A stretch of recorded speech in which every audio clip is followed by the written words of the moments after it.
What's good, everybody? In today's video, I am going to be talking about the Los Angeles Thieves 2021 CDL roster, giving you guys my take on the players individually, the team as a whole, the outlook that I have for them this year, and basically everything in between. Now, starting it off, I'm going to talk about Slasher. He is one of the greatest AR players in Call of Duty history, and he really has been since he kind of joined into the scene, into the competitive Call of Duty scene. I think he's one of the most consistent players in Call of Duty history as well.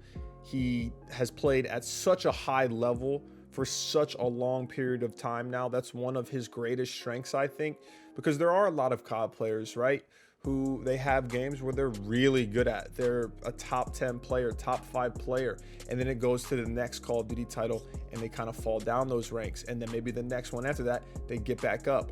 With Slasher, he is consistently a top AR. His knowledge of the game, his map awareness, his ability to make those in-game adjustments, not only for himself but for his team, his leadership, that is what separates him from a lot of other AR players and a lot of other players in general. Now, don't get me wrong, he's a proven champ, but because of that passion, it can not come off as he intends to. He might not be able to explain things in the right way, and it can rub a lot of players the wrong way. It can, just being straight up with you. Never with me personally, because I've been in the scene for so long. I understand it, and I understand that deep down, he's bringing things up and he's explaining things because he wants you to be a better player, because he wants you to help be a better teammate. He wants the team to be the best team they can possibly be. So he means well, but his attitude can be sometimes toxic, and it's tough. It's tough because not everyone is built to play with Slasher, in my opinion. I've said this to him. I've said this on Twitter. I've said this just in general. Slasher needs the right people around him that can take what he's saying and not take it in a negative manner. It's tough. It's tough. You have to surround him with the right group of players. But if you do, he will take them to the next level. Okay. And I don't mean like he'll take amateurs to pro. Like, he'll take elite level pros as individuals to the best team in the game. That's what he does when he has those players who respect him and they take what he's saying, not with a grain of salt, but they understand what he really means, even if it's not coming across the right way. But he does it out of trying to improve. Moving on to Kenny, the boy Ken. I already know you guys are going to think this is super biased because he's my guy, but I truly think Kenny is one of the most mechanically talented players in Call of Duty history. And I know what people are going to say. They're going to say he had one good title, yada, yada, yada. Kenny not only had one of the best years of all time individually, especially as a rookie in the scene, but he's proven over the years that he can grow and he can become a versatile player, which is another strength of his. Ken can run any gun, okay? Ken can run a main AR if he wanted to. He can run a sub. He can run whatever the flex weapon is going to be. It doesn't matter. Ken is also a fantastic teammate. He's my favorite teammate of all time when I competed. He's just easygoing. He's easy to get along with, and he's grown a lot, okay? And I think it's because he did team with Slasher back in Black Ops 4, but he's grown to understand that he doesn't always have to be the superstar player. He's grown to be able to run different roles, and most importantly, he's been able to take criticism since he's grown as a player and a person. When I first teamed with him in World War II on TK, he was a superstar, hands down. He was the best player in the game, hands down. And I don't think he necessarily took criticism the wrong way then, but it wasn't to the point where it is now, right? Because when you come into the scene and you're labeled as the best player in the game, you're a rookie, you win multiple events. He got second at COD Champs. You're going to have an ego, right? Everyone has an ego to some extent. But I think teaming with Slasher, You know, when we first teamed together, they butted heads all the time, and he didn't want to team with him. He didn't want to team with Slasher, but something clicked, and I think he realized that Slasher just wants to bring the best out of him. That's all. And he understood, you know, in the heat of the moment, it might not come out the right way, but I know it's for the best of the team. It's for the best of me personally. And he's just been a fantastic teammate. You know, I've watched him. I've played with him. He's easygoing, like I said. He's funny, laid back. He's not going to be toxic to you unless like something crazy happens, and you know, maybe it's like a consistent basis of bad days, not taking stuff seriously. He doesn't ever get mad for bad plays necessarily. His only issue is when he feels like his teammates aren't as passionate and dedicated about winning and being the best, because Ken is also a very passionate player, and he wants to win. It's simple as that. Everyone wants to win, right? I'm not here to just say, oh yeah, Kenny's like one of the few that actually want to win. Don't even get me started. It's a whole different topic. But so he's a great teammate to be around. Not only is he unbelievably talented, one of the most talented Call of Duty players I've ever seen, I do think his intelligence of Call of Duty is underrated. And I've said this from time and time again now. He is an extremely smart Call of Duty player. Now let's talk about Tej.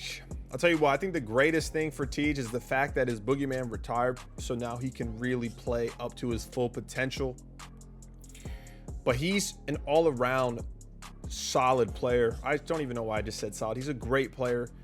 He's a good respawn player. S&D, he's amazing. I think that's the strongest part of his game, is his ability to take over and win his team S&D games, S&D rounds. You know, there's not many people that can do it on a consistent level like he can, especially with his playstyle. Okay, he's one of the best aggressive entry submachine gun players in the game. He has been for a while now. I would compare him similar to someone like a OAKBOYZ, and he's what every team needs. Okay, you need a person, guys, that can be aggressive, but not only be aggressive and be that entry man, but also make plays from it. Tej is a playmaker.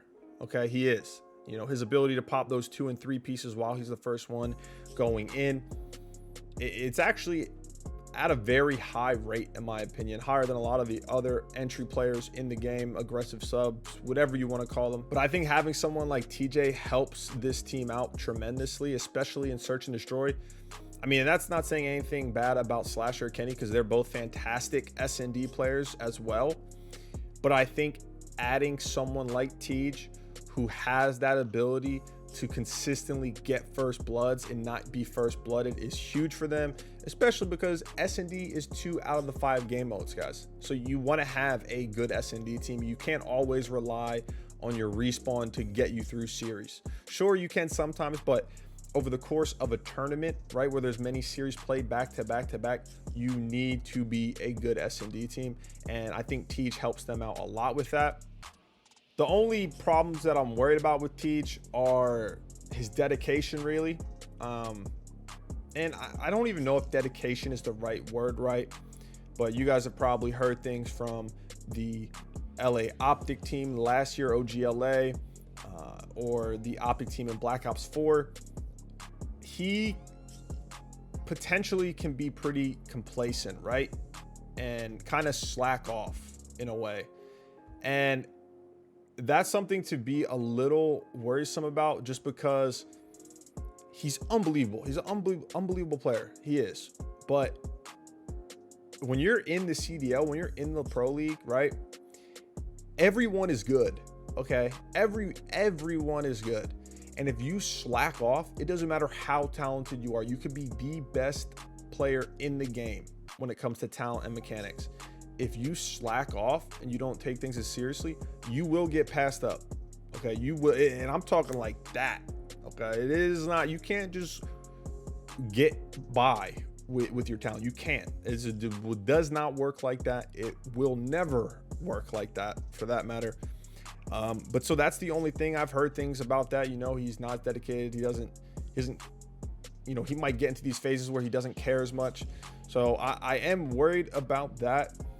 even though you have someone like Slasher, you have someone like Kenny who is going to do everything that they possibly can to make sure it doesn't happen. But at the same time, I wonder how he'll react to that.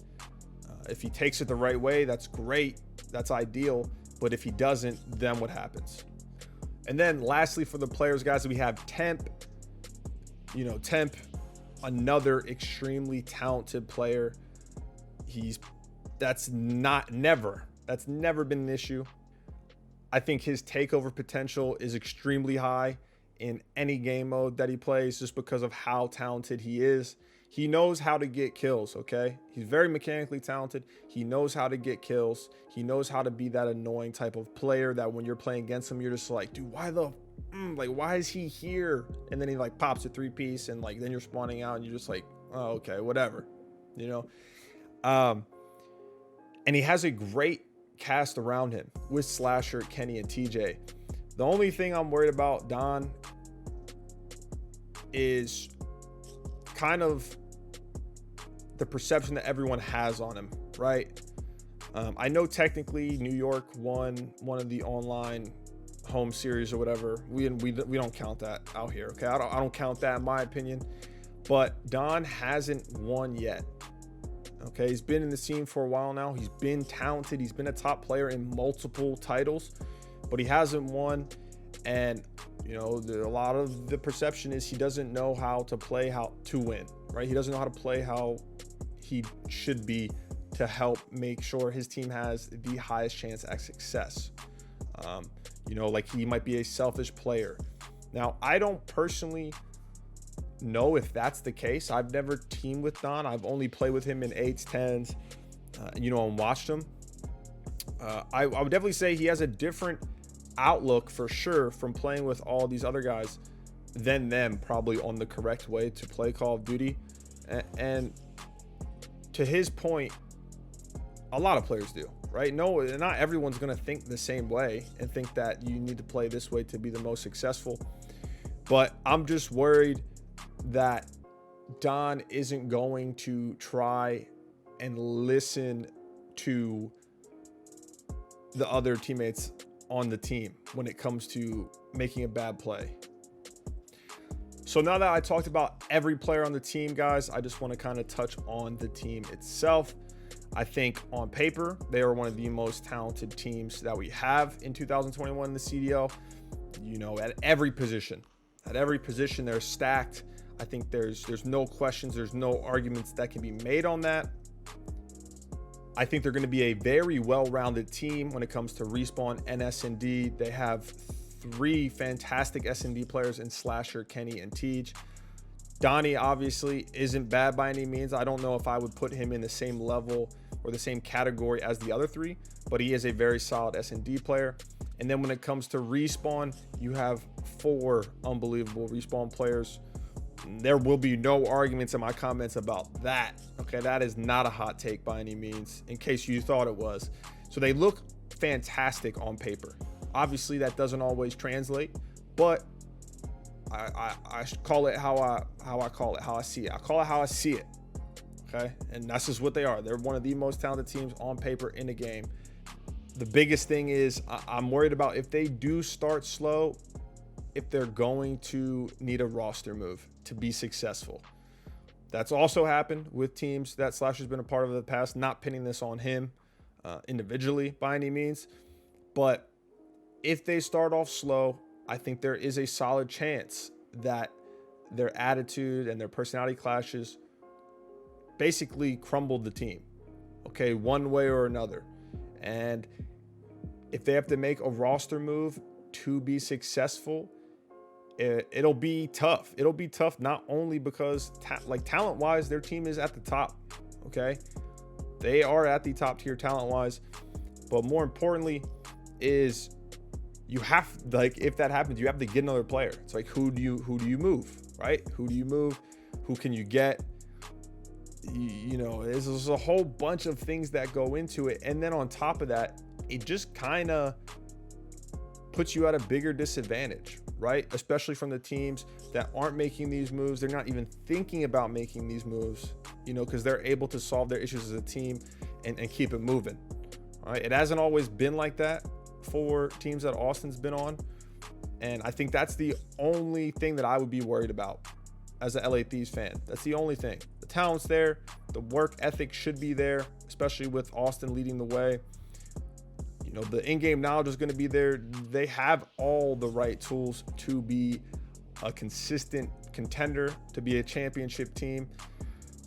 It's all about the attitude, though. But that is my take on the LA Thieves for the 2021 CDL season. I got my fingers crossed, man. I got my fingers crossed. All those dudes are my boys. I want them to do great things this year. Like I said earlier too, guys, in the video, if you guys do like this kind of video, let me know in the comment section below if you want me to make more videos on other CDL teams. That's kind of what my plan has been. So yeah, let me know. Don't forget to like, comment, and subscribe. You know the boys going crazy. We are already almost at 16,000 subs on YouTube. We're growing at a wild rate. As always, I appreciate the love, guys. See y'all next time. The kid is out.